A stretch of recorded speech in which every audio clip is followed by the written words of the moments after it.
Je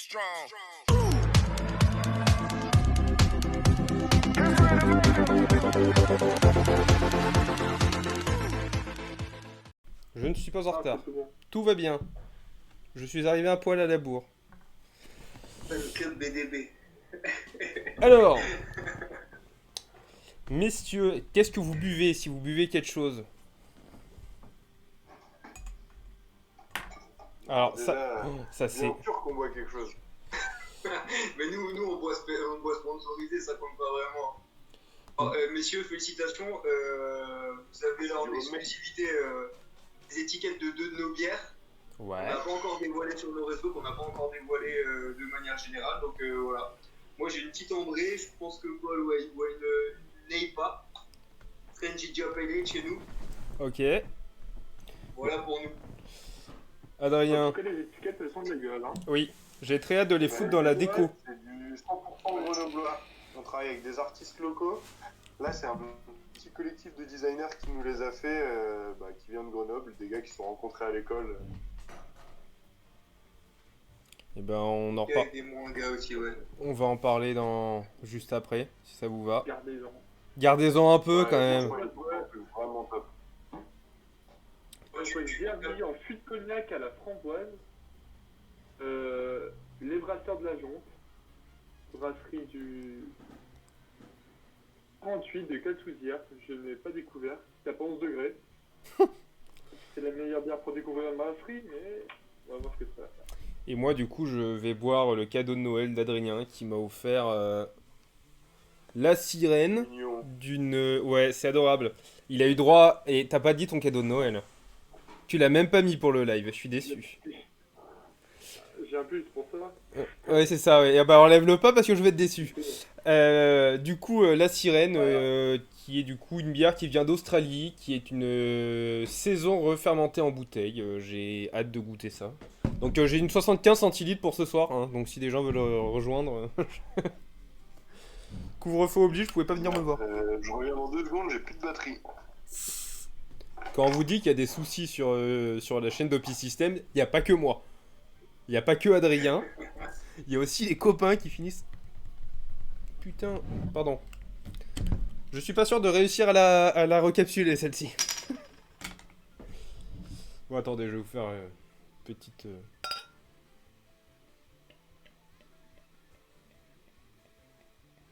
On va pas entendre mon glouglou, je suis triste. Bon, on va attendre qu'ils reviennent pour faire l'interview.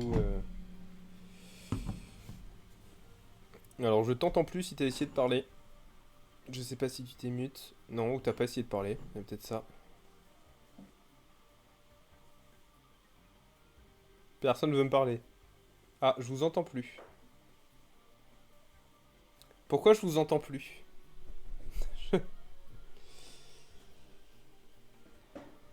Messieurs, j'ai un problème de son. Je ne vous entends plus.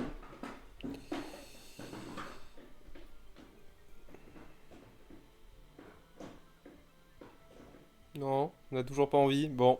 Alors là, pour le coup, c'est un problème de tablette et pas un problème de micro. Donc on m'entend moi, c'est déjà pas mal. Je reviens. je...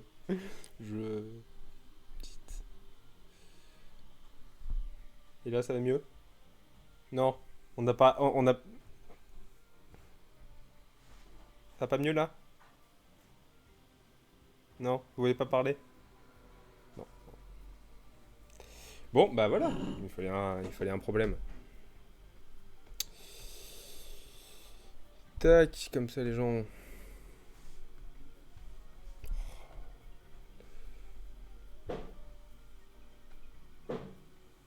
Quitter la sur le live. Ah Merde. Et bah maintenant je vous entends. Fonctionne là? Oui, ça fonctionne. Je suis désolé. Impeccable. Mais c'est du coup ma tablette qui a bugué et pas le stream. C'est quand même un peu du foutage de gueule, hein. Mais bon, bref. Du coup, je disais que la couleur de ma bière donnait bien envie. Je suis pas encore goûté, mais... Un peu clair pour une saison. Ouais, mais ça va être une... Que... Ça va potentiellement être une saison un peu acide. Rien que...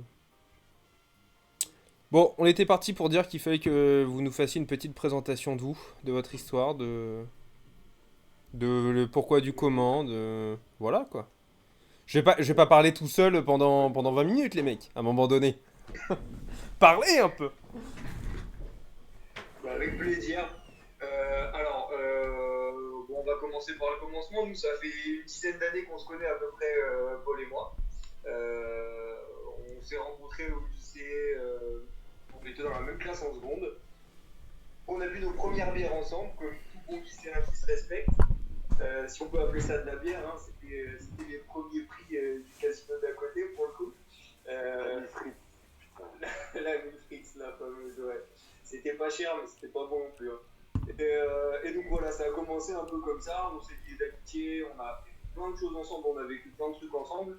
Et, euh, et puis on a toujours évoqué le fait d'un jour peut-être essayer de faire quelque chose ensemble, essayer de bosser ensemble, de peut-être monter une boîte. Et bah, avec le temps et la consommation de bière n'arrangeant rien là-dedans, on s'est un jour posé la question, mais la bière, comment c'est fait en fait comment ça fonctionne? Donc on s'est renseigné un petit peu. On a commencé à acheter un peu de matos pour pouvoir brasser chez nous en amateur dans nos cuisines respectives, en se tenant au courant comme une passion commune qu'on partageait, comme un hobby commun qu'on partageait. Et puis un jour, on s'est retrouvé de nouveau à parler de ces histoires de ah, ce serait bien qu'on essaye de faire un truc ensemble, de bosser ensemble et tout. Et en fait, la connexion, elle s'est faite assez instinctivement. Et on s'est dit, mais la bière, on peut en faire nous de manière professionnelle ou pas? Alors on s'est renseigné, on s'est rendu compte que oui. Et puis on est là aujourd'hui, quoi. Ça fait maintenant un peu plus d'un an qu'on bosse sur le projet. Là, on a enfin étiqueté nos premières bières, on a commencé à faire nos premières ventes. Et ça y est, c'est parti. Ça continue. On réembouteille ce week-end, on rebrasse la semaine prochaine. Le cycle est lancé. Bienvenue chez Bière des Bros. Ok. Ouais, Bah, on peut déjà nous trouver chez quelques cavistes grenoblois. Forcément, on privilégie le local en premier. Hmm. Ouais, là, après 1 an et demi de travail acharné, ça y est, la machine est lancée. ok. Bah, du coup, vous étiez en train de parler de vos premières bières. Ah, bah, nous avons un nouvel follower. Merci à toi. C'était le petit bruit de bière qui mousse dans le verre. Donc c'est LFC PEC, du coup, merci à toi. LFCP qui nous vient tout droit du sud-ouest. Donc là pour le coup c'est un casting et des viewers de partout dans l'hexagone. Bah c'est nickel. C'est génial ça. Je disais, ouais, vous étiez en train de parler du coup des bières que vous avez du coup enfin, étiquetées et que vous allez rebrasser. Vous avez une gamme permanente ou c'est vraiment les deux premières Ouais, alors en fait, on a une gamme permanente qu'on fera toute l'année. Ok. Parce que déjà pour beaucoup de distributeurs, c'est idéal et puis pour que nos clients puissent s'y retrouver. Et après, on va partir sur des petits brassins éphémères qu'on fera. Alors nous, on aura 2 types de brassins éphémères. Il y aura des recettes qu'on brassera ponctuellement 1, 2, 3 fois dans l'année. Et on va aussi beaucoup travailler sur la partie étiquette.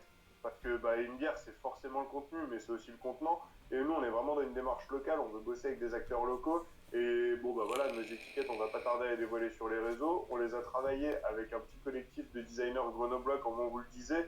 Et on a comme projet pour l'avenir, et c'est déjà en cours d'ailleurs, on est déjà en contact avec des graffeurs, des tatoueurs, tout ça, pour vraiment faire travailler plein de petits artistes qui ont du talent et qui ont besoin de se faire connaître et qui méritent de se faire connaître en fait. Et tu verras, notre étiquette en fait a un petit carré avec tous les aspects juridiques, normatifs, tout ça, et tu as un gros carré d'expression libre où on laissera des gens montrer ce qu'ils veulent, et Dieu sait qu'il y en a à voir, quoi. C'est ça, et en gros donc on a une gamme, comme tu disais, une gamme courante qu'on distribue toute l'année et qu'on produit de manière régulière, qui pour le moment est constituée de 3 bières. Donc on a une blonde qui est à la base d'une inspiration, on va dire, Pale Ale. On l'a renommée, on l'a fait un peu à notre façon, qu'on a appelé French Ale, qui est constituée essentiellement d'ingrédients français en ce qui concerne notamment les maltes et les houblons. Bon, et l'eau évidemment, hein, c'est l'eau des Alpes, l'eau des montagnes. Donc Ça va c'est péter. Vous avez qu'à vous la péter aussi, excuse-nous, hein. C'est l'eau des Alpes. Non, loin de nous. Nous, c'est l'eau des volcans aussi, hein. c'est pas le genre de la maison. Bah, tu vois, pour le coup, c'est vrai qu'il y en a beaucoup qui marketent sur l'eau des Alpes ou l'eau Des volcans et Grenoble, c'est fort. c'est vrai qu'on n'a pas trop insisté là-dessus, bien qu'on ait quand même réussi à mettre des conneries dans les ingrédients. Ça, c'est une autre histoire. Sur Faut qu'on en l'étiquette, parle. en tout cas. Donc, on a cette fameuse blonde French Ale qui est donc une pale ale à la base.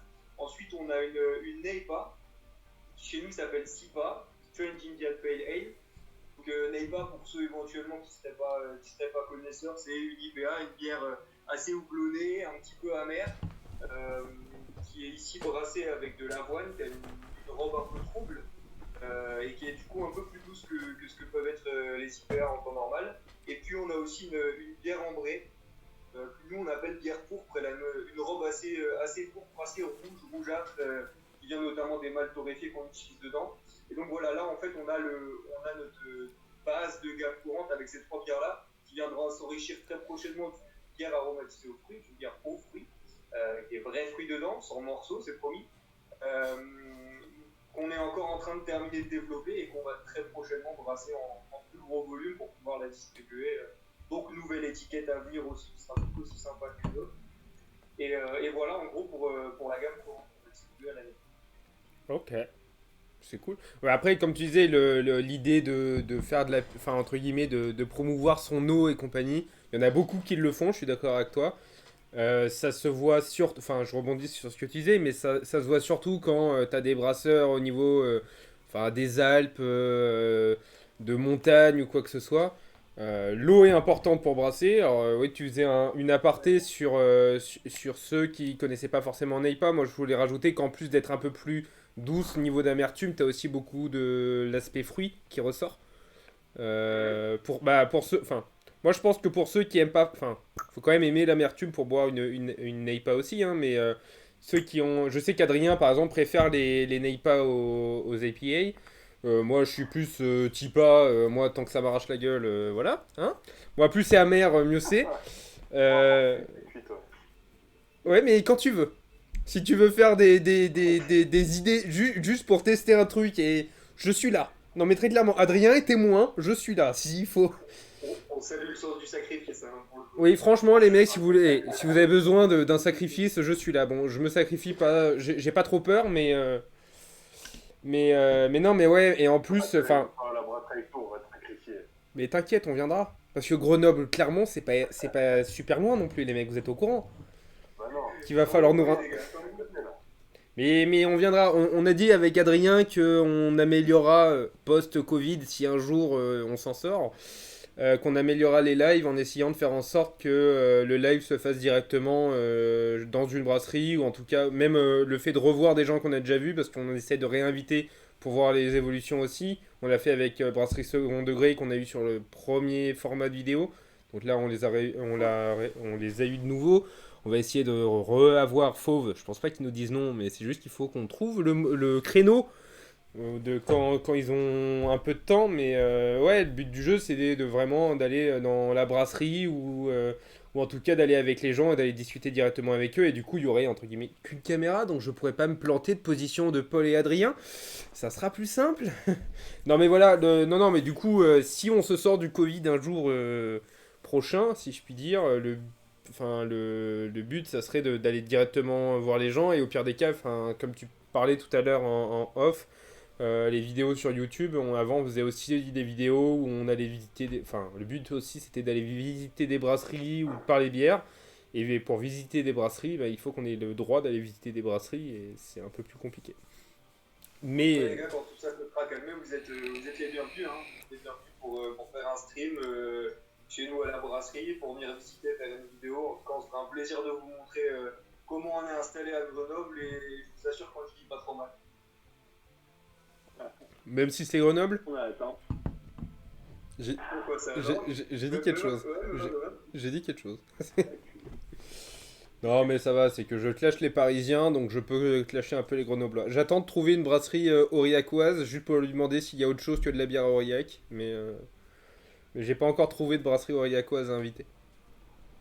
Non, mais ouais, on parlait de l'eau qui était importante au niveau du brassage, parce que du coup, pour ceux qui ne brassent pas ou ceux qui ne savent pas comment on fait vraiment une bière l'eau est importante au niveau de tout ce qui est minéralité, cristaux, tout ce qui va avec.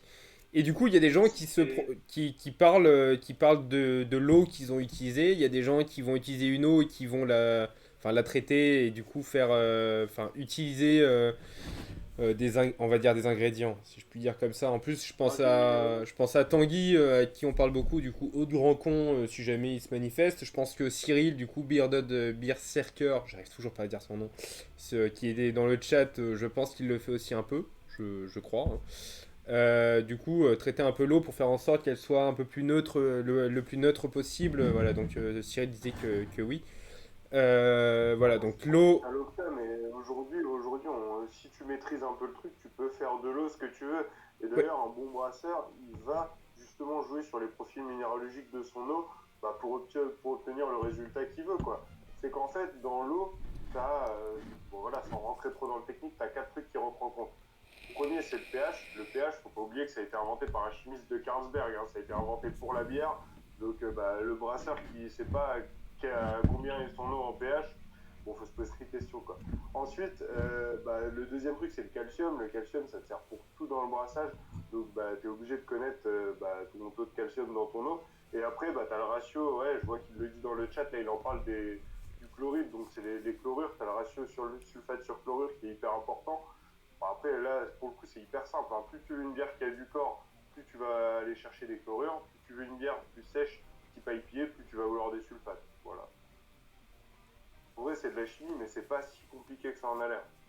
bah, pour le coup, c'est de la chimie, mais c'est de la chimie appliquée. Et même quelqu'un, comme tu disais, c'est pas si compliqué à faire. Même pour quelqu'un qui s'y connaît pas. Enfin, Adrien et moi, on s'y connaît pas en chimie. Enfin, je pense que moi, un peu Ouais. plus que Adrien, et pour le coup, je suis largué.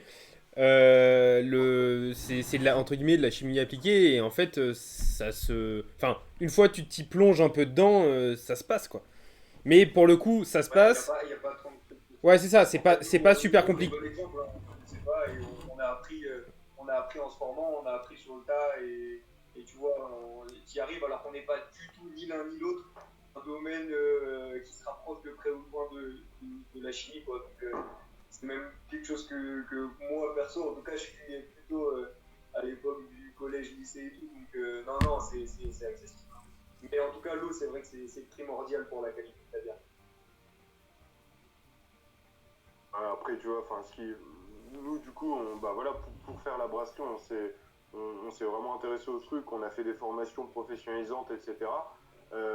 Mais tu vois des trucs sur les forums, tu as beaucoup de gens qui vont un peu trop loin et qui font des trucs sans vraiment savoir pourquoi, parce que ils ont entendu dire que c'était bien et tout.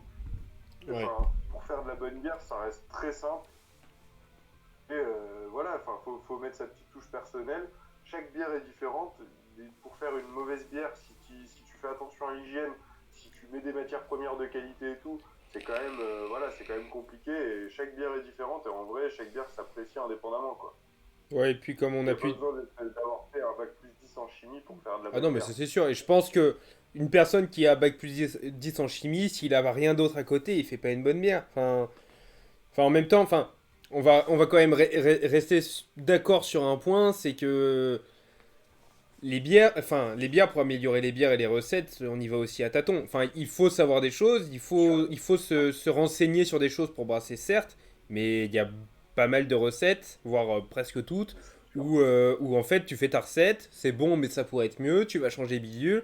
Ta troisième version va être moins bonne que ce que tu voulais, et en fait moins bonne que ta première, donc tu vas changer. Et en fait, c'est du tâton, et en fait, tout brasseur, même on va dire brasseur pro et même brasserie que vous buvez ou quoi que ce soit, les mecs ils ont pas fait une recette. Enfin, on a l'exemple typique avec nous Grizzly, je sais pas si vous connaissez la microbrasserie Grizzly. Je suis chauvin, je vous le dis tout de suite. Hein, j'en parle à tous les lives, donc comme ça au moins, je leur fais de la pub si jamais voilà. Non mais par exemple brasserie Grizzly, du coup ils refont ils font des recettes. Puis ils vont tester tel houblon, ils vont changer le houblon, ils vont changer la quantité de malt. Enfin, ils le font assez régulièrement et en fait tu te retrouves avec des V2 bien meilleurs que la V1 et des fois j'ai des exemples en tête, je les sortirai pas ce soir. Et t'as des V3 qui sont moins bonnes que les V1 et c'est comme ça qu'évolue une bière aussi. En fait, ouais, c'est ce que tu dis. En fait, la base même pour faire de la bière est très très simple. La technique de base est très facilement assimilable. Après, il y a deux choses. C'est exactement ce que tu as dit. C'est d'un côté, tu as ce côté pousser un peu plus loin la technique, pousser un peu plus loin le côté un peu la chimie, savoir exactement comment ça se passe, qu'est-ce qui se passe, quand ça se passe, pourquoi ça se passe et pouvoir ajuster tout ça. Et après, tu as aussi une immense part de pratique et de sensibilité en fait. À force de parler tout à l'heure de houblon, de tester des houblons, tu vas commencer à assimiler des profils aromatiques que tu vas savoir plus ou moins associer les uns avec les autres, associer tel houblon avec tel malt, associer tel malt différent ensemble et toutes ces choses-là. Quoi. Donc, évidemment, il y a une grosse part de pratique et d'usage et ça vient aussi avec le temps, il n'y a pas photo. Mais la base globale pour faire de la bière, tu peux l'expliquer en une phrase, c'est quand même très très simple et c'est ça aussi qui fait un peu la magie du truc, c'est que tu pars d'une façon de faire à l'origine qui est hyper simple, hyper facile à comprendre, Ouais. mais tu peux te permettre, quand tu te professionnalises, ou tout simplement quand on a envie, par passion ou quoi, de pousser le vice et d'aller dans les petits détails, les micro-détails, qui permettent en fait de passer d'un produit bon à un produit exceptionnel ou complètement différent de ce qui peut se voir par ailleurs. Quoi. Ouais, mais en plus de ça, dans... Ouais, vas-y. C'est du jour au lendemain, tu dis putain, celle-là elle est bonne, et là tu l'approfondis quoi. C'est ça. Ouais, mais ouais, ce que j'allais dire, c'est qu'en plus, euh, les malles que tu vas utiliser, ou encore les... En fait, t'es quand même vachement dépendant quand tu brasses, pro ou amateur, quand tu brasses, c'est vachement dépendant aussi de tes ingrédients. Donc, tu sais plus ou moins les dompter au fur et à mesure. Donc, comme tu disais, tu vas utiliser tel malt avec tel houblon, tu vas utiliser telle levure, parce qu'il faut aussi parler des levures, mais tu vas utiliser telle levure pour tel style. Mais... Quoi? Non, d'accord. Ah, mais c'est toi qui parles, mais vu que tu parles pas, j'avais l'impression que t'étais mute, toi. Ah bah ouais. Non, non c'est bon, je me tais. Bon d'accord. Non mais voilà, en fait, je voulais parler levure, mais tu vas avoir un panel énorme de levures. Tu peux en utiliser plusieurs pour plusieurs styles. Enfin, c'est la combinaison des trois qui va te donner ce que tu veux vraiment. Et au fur et à mesure, enfin, c'est comme les houblons, enfin, en tant que brasseur, tu sais. Enfin, comme tu disais, tu vas tester des houblons, tu sais tel profil aromatique que va te sortir ton houblon, tu sais l'amertume qui va te sortir ou non. Mais il y a certains houblons qui arrivent entre guillemets sur le marché, tu sais pas à quoi t'attendre et du coup tu testes. Bon, je pense aux smash qui peuvent être faits. Alors smash pour ceux qui connaissent pas, c'est quand tu vas brasser juste avec un houblon. Tu fais en sorte de tester ton houblon. Tu vas essayer de tester ton houblon. Si je t'emmerde, Adrien, tu le dis, hein, j'essaie de parler. C'est un blond, un mat. Oui, Seagull Hop et Seagull Malt, pardon. Mais voilà, et Cyril qui te rejoint et qui me répond et un malt. Merci Cyril. Merci. Voilà. Personne n'y est gentil avec moi. Vous cherchez pas un balayeur, Brasserie des Bros. Apparemment, même les mecs de mon équipe veulent même pas me suivre. Hein, Ouais, donc. il y en a à mettre, hein. Tous les coups de raclette. Non mais voilà. On n'était pas parti pour discuter de brassage, mais moi ça me tente bien de continuer de parler de brassage. Je sais pas ce qu'en pense le chat, parce que j'ai, à part Cyril qui me parle, enfin je pense que vous êtes aussi sur le Twitch, mais du coup Cyril qui parle Au beaucoup. contraire, à la base aujourd'hui, on n'était pas trop là pour parler technique, on était justement là pour parler de cet aspect beer geek Ouais. qui arrive dans la bière artisanale. Mais on va en parler, on va même commencer. Je demandais juste s'il y avait des questions dans le chat, mais apparemment non. Mais ouais, comme on fait d'habitude, on fait un débat sur chacun de nos lives. Un débat. On essaie d'avoir une question un peu ouverte sur chacun de nos lives et d'en discuter. Enfin, on a eu des retours comme quoi ça plaisait bien. Et aujourd'hui, alors c'est pas nous qui avons choisi le sujet, je précise, que c'est les copains. Mais non, on a voulu discuter de cette notion beer geek et enfin, je vais parler des limites, mais c'est pas forcément les limites. Le problème, c'est de comment. Enfin, déjà, je pense qu'il faudrait essayer de donner une définition, on va dire, simple du beer geek. Il y en a plusieurs. On va dire qu'il y a le côté optimiste et l'autre non. Plus ça va, plus on tend. Enfin, selon moi, plus on tend vers un côté négatif du beer geek. Mais je vais vous laisser parler parce que sinon, je vais parler pendant 4 heures. Donc. Bon, messieurs, faites un chiffoni. Allez, vas-y. Définir ce qu'est le beer geek. Ouais, Polo, tu veux commencer et puis tu en enchaînes après comme vous voulez. Écoute, pour moi, en tout cas, moi, la définition que j'ai du beer geek, c'est le mec qui est passionné de bière. Et ça, pour le coup, tu parlais tout à l'heure de définition positive et négative. Je trouve que c'est vrai, tu vois. T'as le côté beer geek, bah voilà, passionné de bière qui va aller rechercher des arômes différents, des styles de bière différentes, pardon, des brasseries différentes, des saveurs différentes. Et ça, c'est super.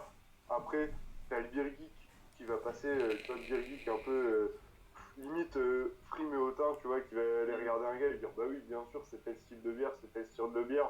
Et ça, bah, c'est un peu dommage, tu vois, parce que ce qu'il faut pas oublier, c'est qu'à la bière, à la base, pardon, la bière, c'est un truc À la bière comme à la guerre. nous,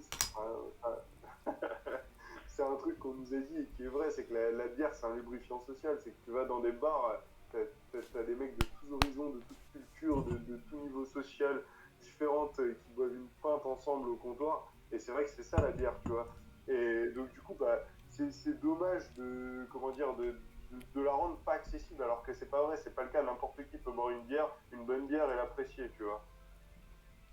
Ouais, c'est ça. C'est en gros, c'est éviter un peu les dérives que nous, en tout cas, on a parfois ressenti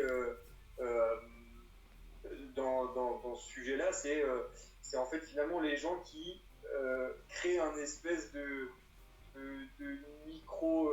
microcosme un peu autour de la bière qui rendent ça comme un produit un peu inaccessible, incompréhensible, qui vont aussi parfois compliquer un peu comment dire, l'appréhension qu'on peut avoir du produit, et c'est dommage.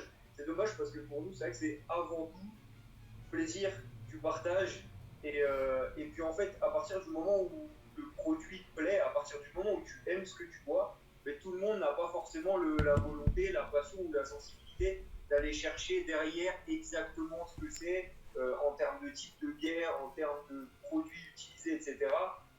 Et de même pousser le vice. À la base, quand on avait un petit peu discuté ensemble de ce thème des bières geeks, on parlait notamment du fait que, par exemple, sur certaines étiquettes. Ouais, mais là, tu vas trop loin dans le débat. On avait dit qu'on donnait juste la définition d'abord.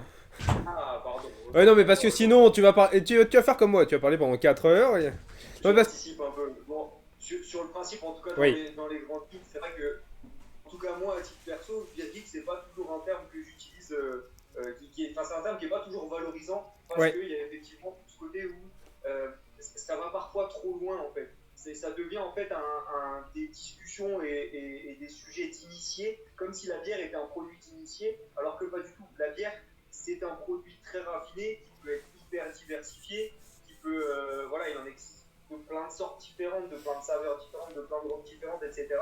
Mais c'est un produit qui peut plaire aux initiés et qui peut aussi plaire aux non-initiés, comme ça peut être le cas pour le vin ou pour plein d'autres produits finalement plus ou moins raffinés, quoi. Et c'est un peu dommage des fois de de cantonner la bière à ce truc très technique, très compliqué et parfois un peu imbuvable dans les termes et dans la façon d'appréhender le truc, quoi. Bon, très cher Adrien. Avec la recherche, c'est toujours plus aussi. Beer geek, souvent, il va aller chercher l'Imperial Stout, il va aller chercher de la Stout qui est à 15 degrés où tu as rajouté de la noix de coco, du marshmallow et du rosé dedans, par exemple. Ça, c'est pas mal.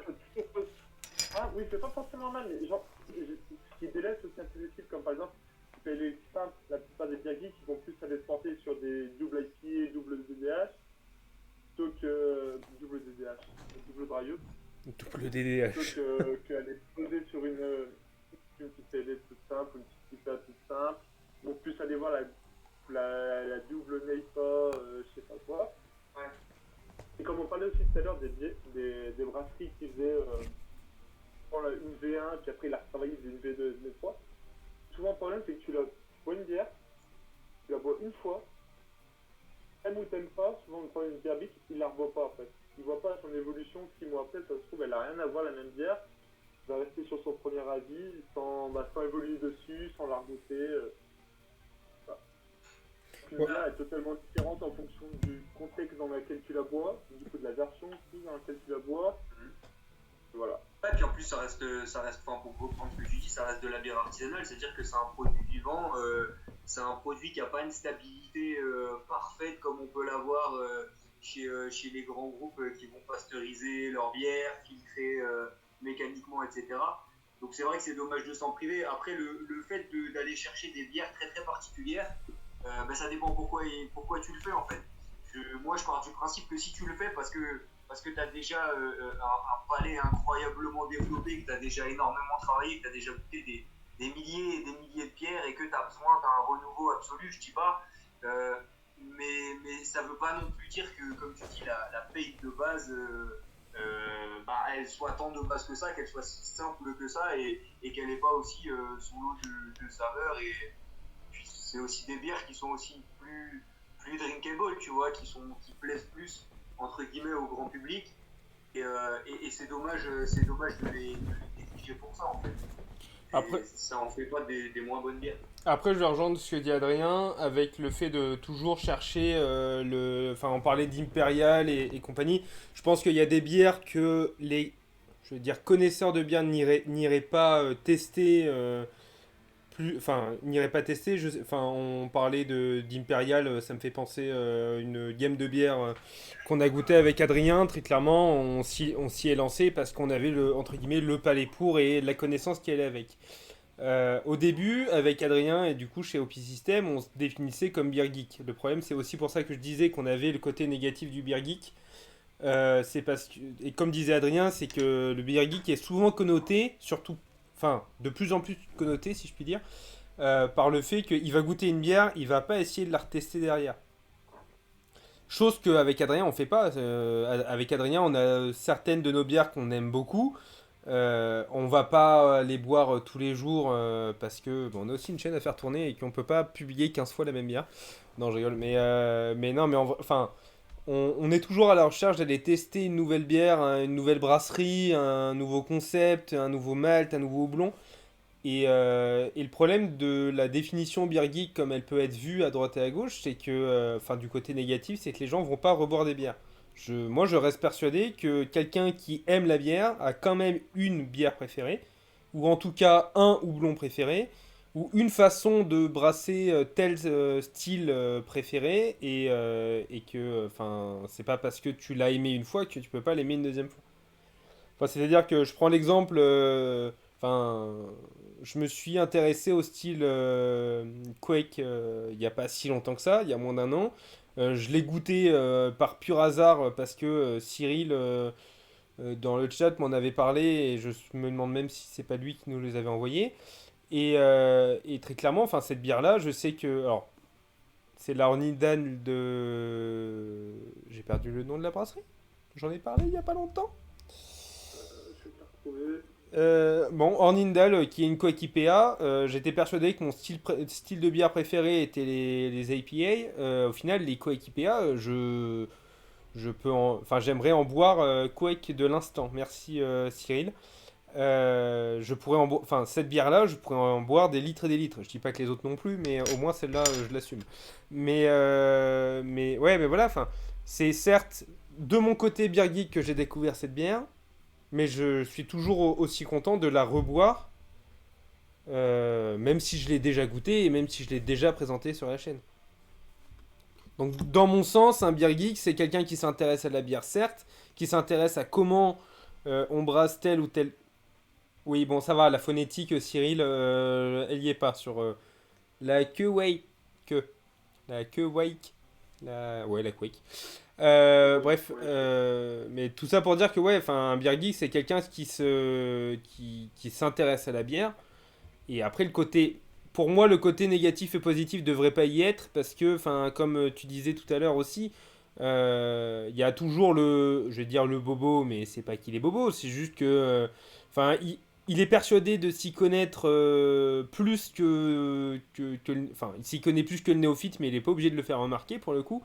Et comme tu disais, tout le monde peut goûter une bière, tout le monde peut apprécier une bière, tout le monde peut tester la bière ou tester des styles. Mais enfin, le problème, c'est les gens qui sont persuadés de tout savoir sur tout et qui vont te sortir au détour d'un bar. Ben moi, j'ai goûté telle bière. Le mec aurait dû faire ça comme ça. Et tu lui dis, mais enfin non, le mec a voulu faire ça, il t'a sorti ça, c'est l'envie du brasseur. Je dis pas le mec qui te sort un truc, c'est pas du tout, enfin il te sort une bière acide, il t'avait écrit APA, et en fait c'est parce qu'il y a une oxydation. Mais il y a des mecs, il y a des mecs qui te sortent un truc, qui te disent, je vais vouloir faire un truc fumé qui va avoir un goût de, je sais pas, on avait goûté à Montpellier une bière lard fumé sans lard. Bah, le mec qui veut te sortir ça. Enfin, va pas sortir que le goût qui est arrivé, et soit par l'arrivée du Saint-Esprit, soit parce que c'est mal fait. Enfin, le mec, enfin, il y a des fois, il y a des choix de brasseurs. Ça te plaît, tant mieux. Ça te plaît pas, bah tant pis. Ça te plaît juste pas. Je pense que ce qu'il faut, c'est que en fait, globalement, en tout cas de ma conception des choses, il faut que ça reste, la bière, il faut que ça reste quelque chose d'ouvert.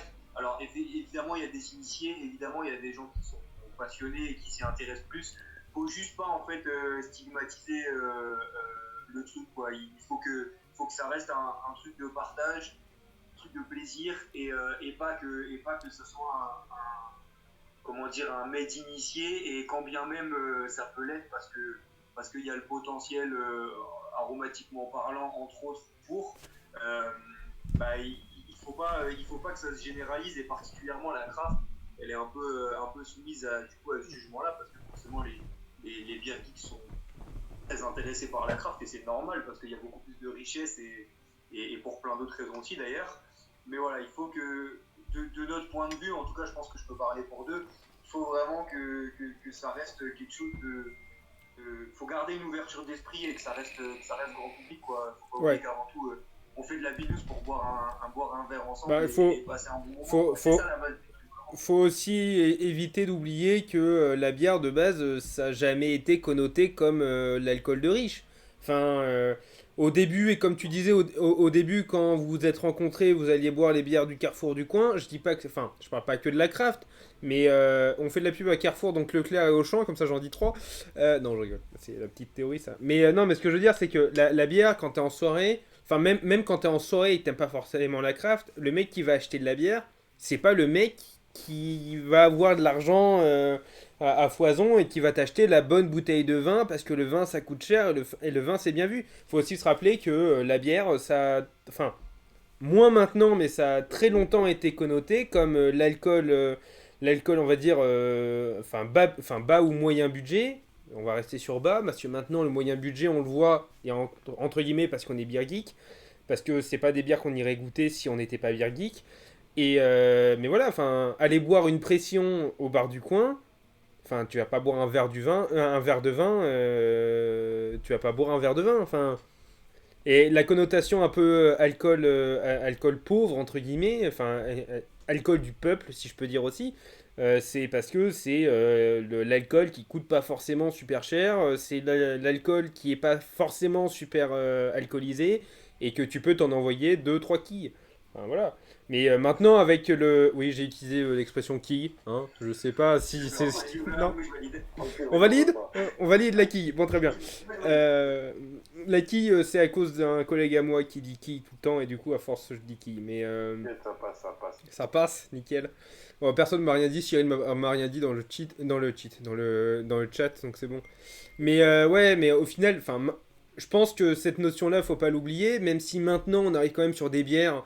Enfin, je vais prendre des exemples, mais tu prends les bières du genre Ammonite, elles coûtent plus cher, ou Cantillon.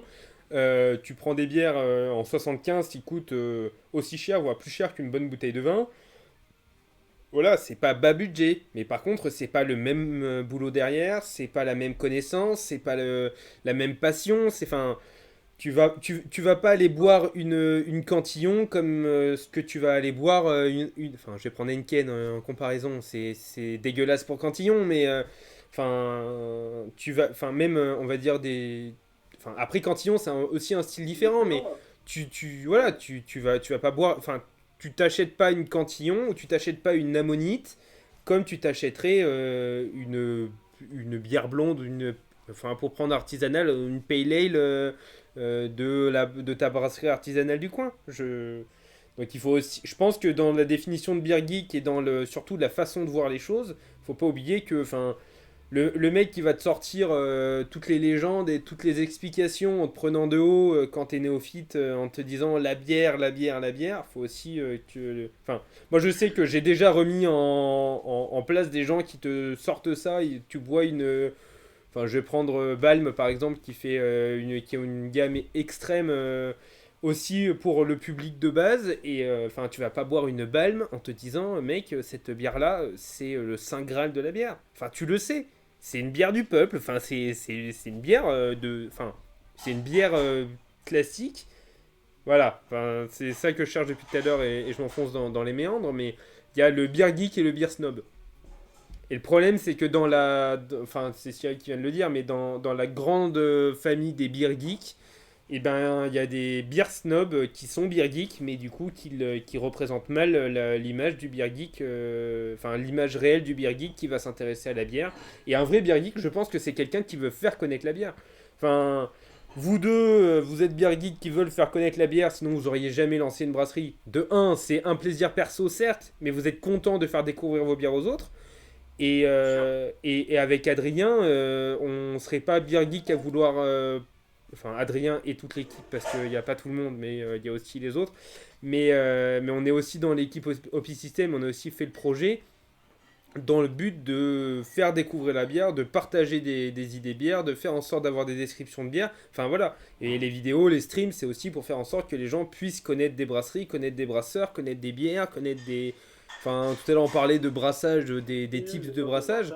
Et voilà quoi, je pense que dans le beer geek, enfin, la définition ultime du beer geek, c'est quelqu'un qui aime la bière, qui aime découvrir la bière, mais qui aime aussi faire découvrir. C'est ça. Il faut que ça reste comme quand tu la consommes dans un esprit de partage et putain, à un moment donné, franchement, la bière, on la peinte avec des potes, sinon c'est pas utile. Enfin, sinon on s'ennuierait. Enfin, je veux pas être méchant avec ceux qui boivent du vin. Mais le vin, tu peux le boire, entre guillemets, enfin, t'as quand même la notion de boire ton petit verre de vin le soir posé chez toi. La bière tout seul, c'est triste.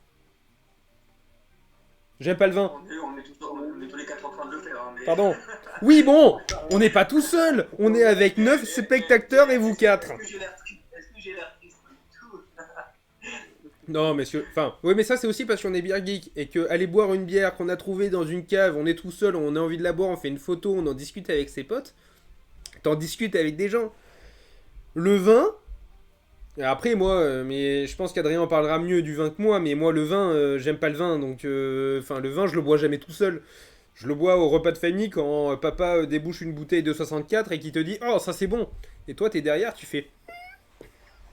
C'est censé être bon, alors que ça m'arrache le palais, mais c'est censé être bon. Donc je suis pas, enfin, je suis pas une référence en vin, mais le vin a plus l'idée noble que la bière, et du coup le vin,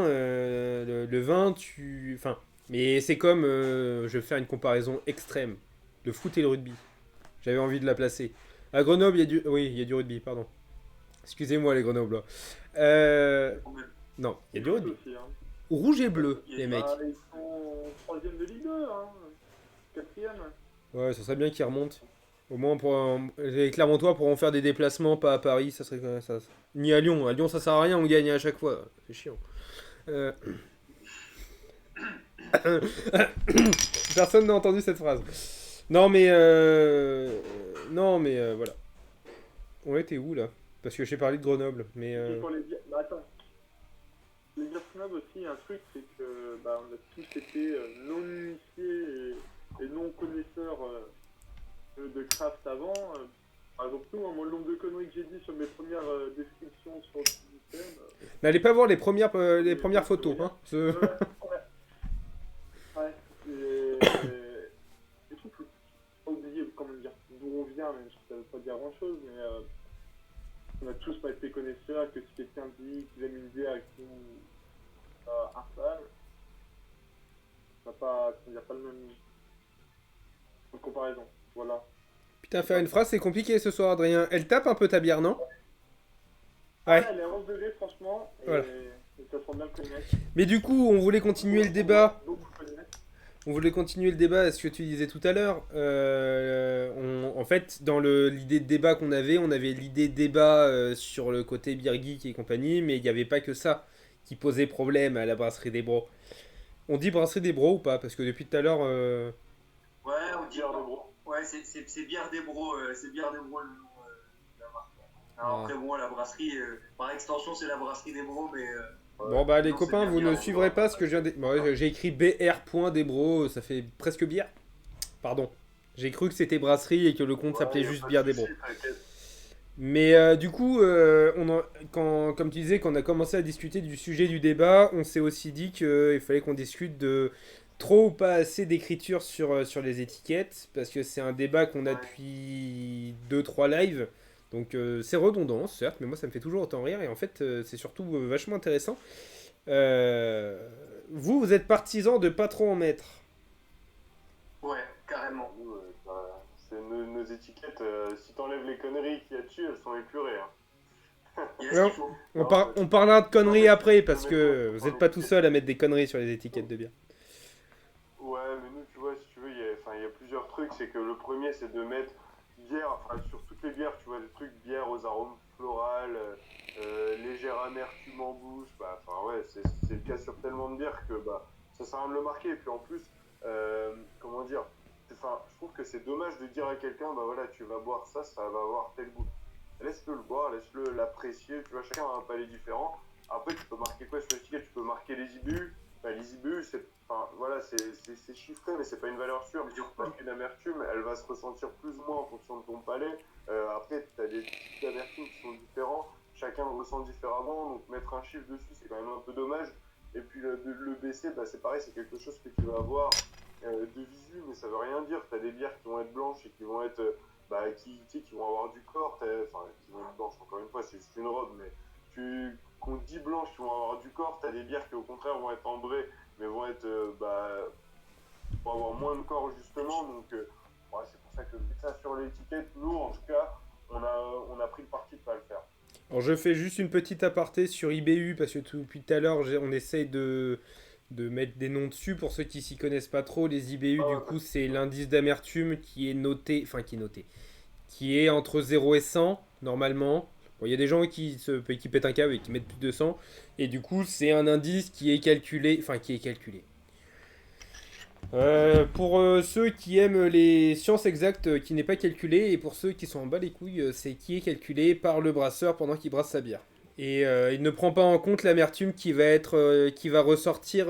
Du coup, Adrien parlait des dry hops, c'est quand vous mettez du houblon pendant la fermentation et pas directement au niveau du brassage. Adrien, tu me coupes si je dis une connerie. Enfin, Adrien et les autres, parce que bon. Ça atténue pour l'amertume. Oui. En fait, c'est pas que ça en tient pas compte, c'est que le dry hop n'apporte pas d'amertume. Parce que le but du dry hop, donc tu l'expliquais, c'est en fait c'est le fait pendant la fermentation, un petit peu avant la fin de la fermentation, de venir intégrer des houblons dans ton fermenteur. En fait, le but c'est de venir en tirer les huiles essentielles. Et c'est absolument pas de venir en tirer toute l'amertume. Donc en fait, ça n'a aucune influence sur les IBU en positif. Et ça en a même une légère en négatif, puisque ça a tendance à atténuer un petit peu l'amertume, alors qu'on va rajouter du Oui. et rajouter à froid. C'est dans ce sens-là que je voulais le dire, et du coup je l'ai mal exprimé. C'est que quand je disais que ça n'était pas calculé avec le dry hop, c'est que voilà, vous perdez de l'amertume avec un dry hop. Vous pouvez perdre de l'amertume avec un dry hop. Et le truc, c'est que si vous êtes par exemple à 50 et que vous faites un dry hop qui vous aurait descendu à 30, et bien vous êtes quand même noté à 50, parce que du coup le dry hop n'est pas comptabilisé dans le... Oui, Adrien vient de froncer les sourcils, tu ne perds pas 20 indices d'IBU avec un dry hop, mais c'était pour l'explication. Oh, il est casse-cou cet homme. C'est négligeable, hein, je pense, dans le calcul. Après, encore une fois, comme le disait Paul, nous c'est aussi pour ça qu'on n'était absolument pas partisans de mettre les IBU dessus. Après, t'en as aussi qui imagent le truc, en fait. Qui vont, par exemple, pour l'amertume, venir te mettre un curseur avec 5 houblons, et si tu as 5 houblons, c'est super amer. Si tu en as un, c'est peu amer. C'est hyper subjectif. C'est hyper subjectif, et dans tous les cas, en fait, ça parlera pas à 99% des gens qui vont consommer des bières. Et puis même... Donc c'est dommage, en fait. C'est un peu ça, tu vois. ça fait un peu partie des trucs Oui. du zèle, entre guillemets, vous me passerez le terme, que nous, on attribue un peu parfois au beer geek dans le mauvais sens du terme. Ouais, mais tu vois, enfin, et puis même, tu disais pour 99%, et du coup, je pense que tu parles des gens qui ne sont pas, entre guillemets, connaisseurs de bière ou beer geek, mais puis, et puis même le 1% de beer geek, ça nous est arrivé avec Adrien de goûter, enfin, t'es dans l'idée d'avoir, si t'es haut en IBU, d'avoir de la grosse amertume, alors que j'ai, moi, comme exemple, le Bon Poison, qui sont à 100 IBU, ils ont fait une bière qui s'appelle 100 IBU, c'est pas une des bières où j'ai eu le moins d'amertume, il y avait de l'amertume, on est d'accord, mais il y a des bières qui sont qui sont à 70 IBU et au final t'as pas une amertume franche qui te découpe en deux. C'est vrai dans l'autre sens aussi, tu me diras, mais alors il y a Cyril qui nous dit 70 IBU sur une Imperial quelque chose, c'est pas forcément 70 IBU sur une IPA. En termes de ressenti, ouais, c'est ce que j'étais en train de dire. C'est que des fois tu te retrouves avec 70 IBU et en fait. Mais voilà. Ouais, enfin, moi, je suis plus partisan du curseur que du chiffre. Parce que le chiffre, on va essayer de parler sur le 99 non-connaisseur. Le chiffre fait peur. Le curseur moins, je pense. Il y a de ça. Je suis pas partisan de trop d'informations. Mais je suis pas non plus partisan de pas d'informations, mais parce que je suis connaisseur en bière, pardon, et parce que je suis connaisseur en bière et qu'il y a des trucs que j'aime bien savoir dans la bière. Mais je suis pas partisan de pas du tout, je suis pas partisan de trop. Mais pour parler entre guillemets au nom des 99% parce qu'on l'a été, comme disait Cyril, le curseur c'est ludique, le chiffre ça fait peur. Et trop d'informations tue l'information. Enfin, tu. Personne. Ouais, Ah, non, mais il faut. peut pas je voulais dire, moi, le curseur, ça peut très bien, par exemple, ça décrit le style de la bière, quelqu'un qui ne connaît pas le style de la bière. Par exemple, si tu as une IPA, je note que c'est légèrement amer, un peu fruité et un peu sec. Ça peut servir à décrire la bière quand tu mets, par exemple, sur une stout que c'est moins amer, moins fruité, mais très lourd en bouche, chocolaté. Ouais, mais Ou avec un goût de café. pour le coup, Si tu mets pas le style, ça peut l'aider à lui comprendre le ressenti de la bière, le ressenti qu'il va avoir quand il va boire la bière. ouais, mais le profil dont tu parles là, c'est aussi le but de ton caviste. Enfin, je sais que je parle beaucoup du caviste et de l'importance du caviste dans les lives, mais dans un sens, je comprends les brasseries qui vont pas mettre le profil de la bière florale, machin, pour faire en sorte que les gens puissent goûter la bière et se faire un ressenti sur la bière. Mais dans un sens, le mec qui vient dans une cave pour la première fois et qui s'y connaît pas, s'il cherche une bière qui est douce et florale, si c'est pas écrit, comment il fait? Et en fait, la réponse de comment il fait, le but, c'est ton caviste. Et Donc, tu vois, celui qui s'y connaît pas, il va pas chercher une bière douce et florale parce qu'il s'y connaît pas. je t'emmerde. Voilà. Non, mais c'est vrai, Exemple de merde. Non mais t'as raison. C'est toute la limite du truc, Ouais. tu vois. C'est que celui qui s'y connaît pas, il va se laisser tenter. Alors, en général, tu vois, ça va être plus ah bah moi les entrées j'aime pas trop, tu vois. Et vu qu'il s'y connaît pas d'ailleurs, souvent cette personne-là va pas trop hésiter à goûter parce que de toute façon, Ouais, il connaît pas, général, ouais, non. il y a Mais... des gens qui connaissent pas et il va regoûter assez fréquemment de l'ambré alors que de base il aime pas trop, tu vois, peut-être parce qu'il était tombé sur un truc un peu trop corsé ou quoi. Mais justement, tu vois, c'est vraiment pour ça, là, pour le coup, ton exemple du caviste était très bien. Et je suis totalement d'accord avec toi là-dessus, c'est que le caviste, il a un rôle super important. Le caviste ou le brasseur, d'ailleurs, hein, pour ceux qui vont chercher leur bière en direct chez leur artisan. Allez chercher vos bières dans les caves. Et allez chercher vos bières chez les brasseurs, bordel. Chez Beria, Birahouse, avec le code promo qui. Oui, on en a pas parlé, mais on en parlera. Oui, on est sponsorisé, c'est pour ça qu'on a un deuxième logo à côté de Nico. On est alors on fait notre côté promo parce que j'en ai pas parlé dans les news. Mais du coup, les prochains lives, normalement, seront, pour ceux qui nous suivent, je parle à Cyril, Tanguy et tous ceux qui nous suivent régulièrement, on veut essayer de mettre en place le fait que vous puissiez vous procurer les bières qu'on boira pendant les futurs lives. Et pour ce faire, on s'est dit que le meilleur moyen était de trouver un partenariat pour sponsoriser la chaîne, enfin l'émission pour le coup, et c'est aussi pour la chaîne, si on s'est bien entendu avec nos amis de Beers House. Du coup, chez Beers House qui ont un site internet et qui font des livraisons dans toute la France, vous avez un code promo, donc OP System en majuscule, qui vous apporte moins... Rien. 5%. Mais putain, mais je voulais que tu finisses ma phrase. Moins 5% sur la commande. Donc le but du jeu, c'est que quand on mettra les... Non, putain, t'es mort. Quand on mettra les noms des invités, il y aura aussi... On essaiera de faire en sorte qu'il y ait aussi les bières qu'on boit pendant le live. Le but du jeu, c'est voilà, c'est qu'on puisse parler aussi de la bière avec les invités de ce qu'on boit. Donc là, ce soir, on boit pas la même chose parce qu'on n'a pas... Covid de 1 et de 2, on n'a pas pu se procurer des bières fraîchement étiquetées. On va essayer de les goûter. Vous voulez pas faire des livraisons, les mecs?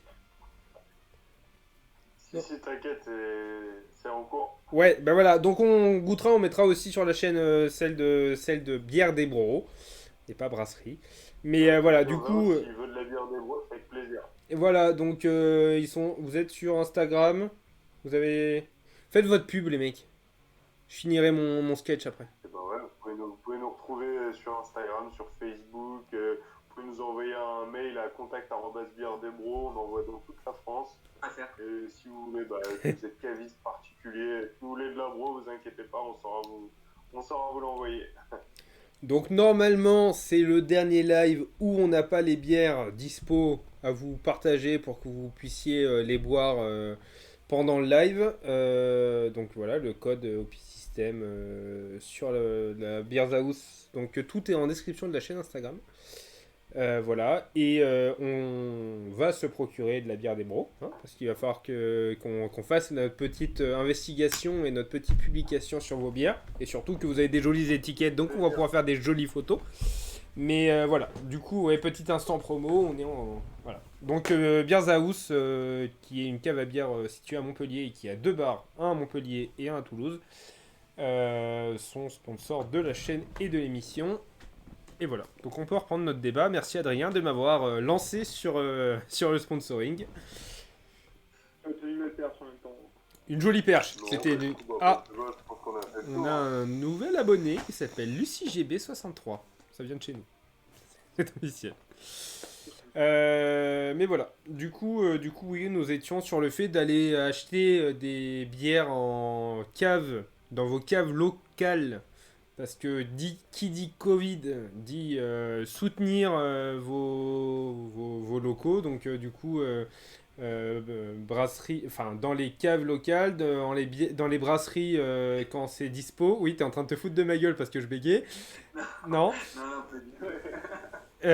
Du coup, dans les caves, enfin directement chez vos brasseurs, s'ils ont la possibilité de vendre leur bière directement là-bas. Et si vous avez envie de commander, vous commandez chez Beers House avec notre code. Alors, on peut repartir maintenant. J'ai fait ma promo pendant 20 minutes, tout va bien. Je me sens libéré. Non, de toute façon, je pense qu'on avait fait un peu le tour sur le côté du beer geek. Hein. Ouais. Après, comme disait Cyril aussi, en fait, ça dépend aussi, enfin, si on peut dire pour conclure, j'arrive plus. Ça dépend aussi du public que tu vises. Si tu vises tout le monde, t'en mets, il faut pas trop en mettre. Et si tu vises du beer geek ou du beer snob, parce qu'on vise aussi des beer snobs, il faut en mettre un peu. Enfin, tu peux en mettre un peu plus parce que le mec s'y connaît, mais voilà, ça dépend de qui tu veux toucher. Voilà. C'est même dommage pour celui qui s'y connaît, tu vois, parce que si tu vas lui décrire, c'est un peu ce que Paul expliquait tout à l'heure, c'est si tu vas lui décrire tous les détails et toutes les subtilités de ton produit, il va pas avoir lui, tu vois, la possibilité d'aller apprécier des nuances, des profils aromatiques un peu particuliers, tu vois. Moi, je vais te donner un très bon exemple. Quand j'ai brassé une des premières versions de la bière ambrée qu'on a sortie là, en amateur à l'époque, je l'ai fait goûter à plusieurs personnes et il y a plusieurs personnes qui m'ont dit tiens mais c'est marrant, tu vois, il y a un goût de caramel. Et ces personnes-là, elles étaient absolument pas intéressées ou initiées à la bière. Et du coup, tu vois, c'est marrant en fait de voir que justement des personnes qui à la base sont pas du tout connaisseuses là-dedans bah, arrivent à aller détecter des subtilités, et ça aurait été dommage en fait de leur mettre sous le nez, parce que si tu vas chercher ce qu'on te marque sur l'étiquette, ben déjà ça fausse de base ton ressenti Bah ton aperçu et ton ressenti de la bière, oui, mais ça c'est sûr. c'est ça. Donc ça rentre aussi en jeu dans le fait de ne pas trop en dire, en fait en dire suffisamment pour que l'initié puisse s'y retrouver, savoir ce qu'il a, enfin, quelle bière il a dans les mains, pouvoir faire son choix du coup, parce que lui il est connaisseur et qu'il est peut-être capable de juger, de savoir s'il préfère tel type de bière ou tel type de bière, et à la fois de pas trop en mettre, parce que finalement ça apporte très peu. Il n'y a pas de meilleure description de ce qu'est une bière que celle que tu te fais toi-même après l'avoir goûté.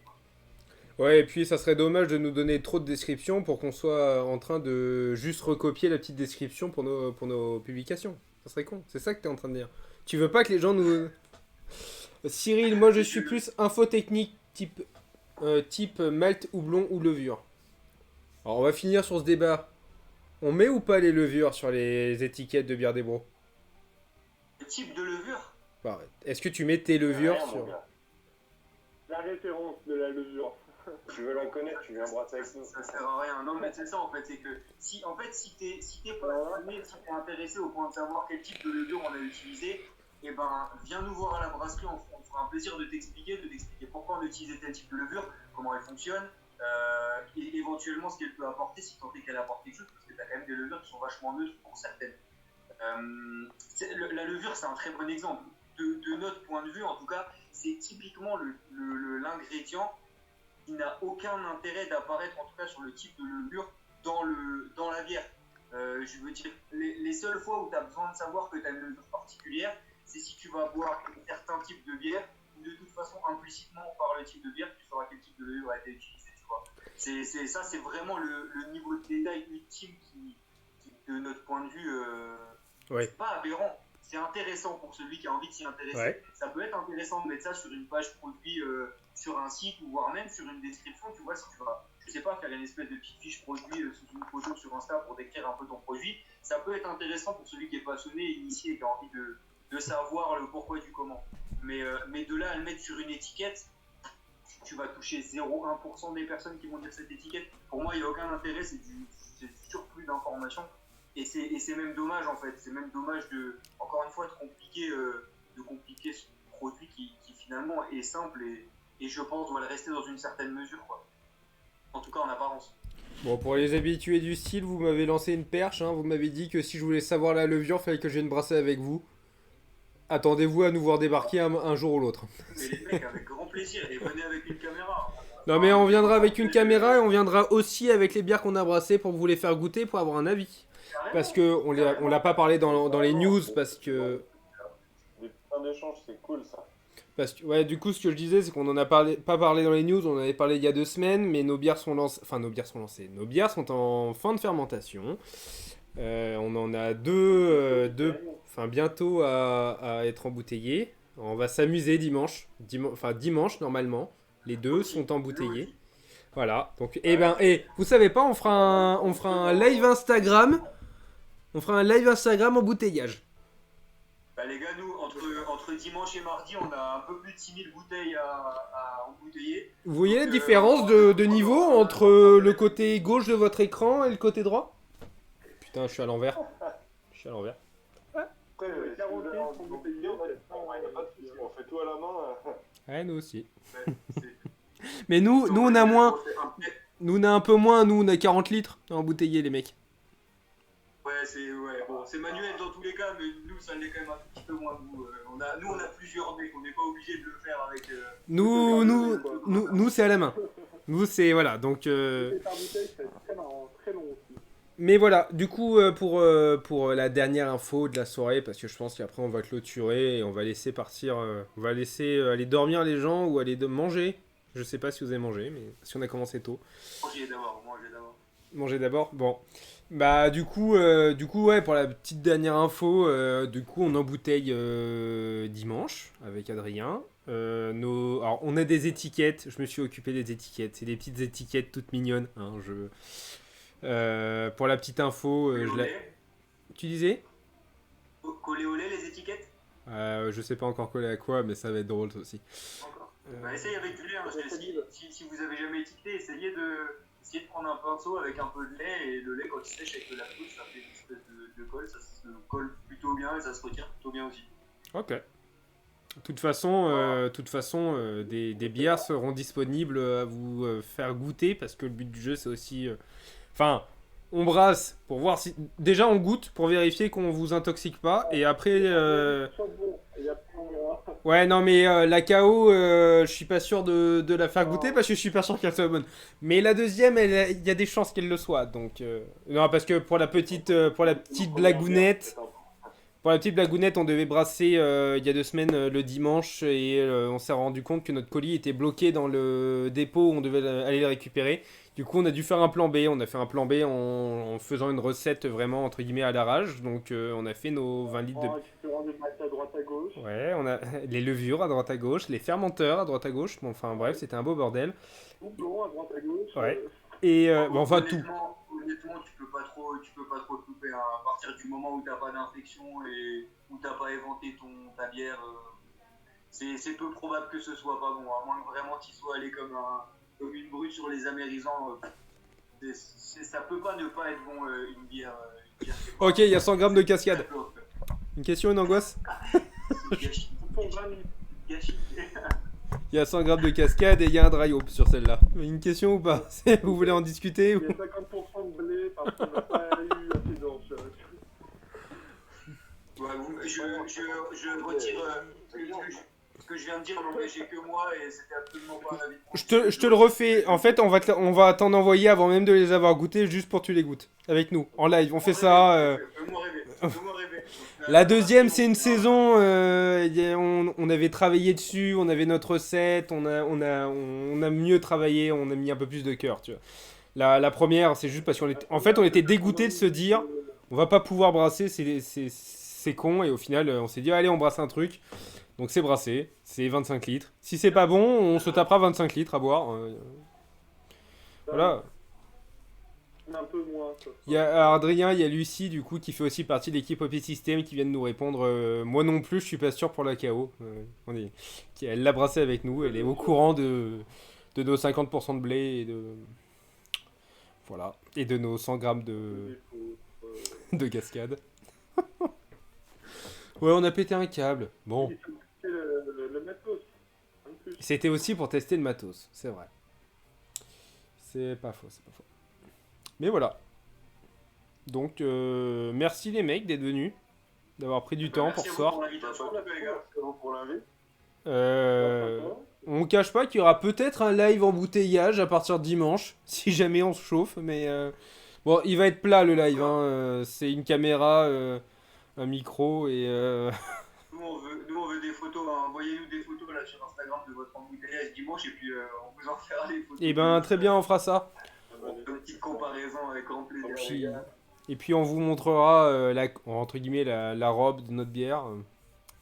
On commencera par embouteiller la KO, hein, pour être triste. On passe sur Grenoble, et ben vous passez nous voir et on se fait goûter Ouais. nos bières et on va kiffer. Et ben enfin, Je je parlais de livraison, mais c'est vrai que Grenoble, on va attendre que le Covid se tasse un peu et que le couvre-feu sorte de 18h parce que enfin si on vient, faut pouvoir rentrer. 18h c'est chiant.